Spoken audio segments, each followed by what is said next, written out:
వివాహేతర సంబంధానికి అడ్డు వస్తుందని కన్న తల్లిని హతమార్చింది ఓ కుమార్తె. ఎన్టీఆర్ జిల్లా కొండపల్లిలో ఈ దారుణం చోటు చేసుకుంది. కొండపల్లికి చెందిన కుంచాల ఎస్తేర్ కుమార్తె బత్తుల శివజామకి షేక్ నాగూర్కి మధ్య వివాహేతర సంబంధం ఉన్నట్లు పోలీసులు అనుమానిస్తున్నారు. ఈ విషయంలో కుమార్తెను తల్లి మందలించడంతో హత్యకు ప్లాన్ వేశారు.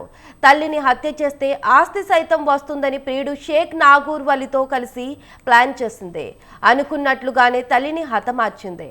అయితే తొలుత అనుమానాస్పద మృతిగా కేసు నమోదు చేసిన పోలీసులు విచారణలో కుమార్తె, ఆమె ప్రియుడే హత్య చేసినట్లు నిర్ధారణ కావడంతో ఇద్దరిని పోలీసులు అదుపులోకి తీసుకున్నారు. రావాలి ఎందుకంటే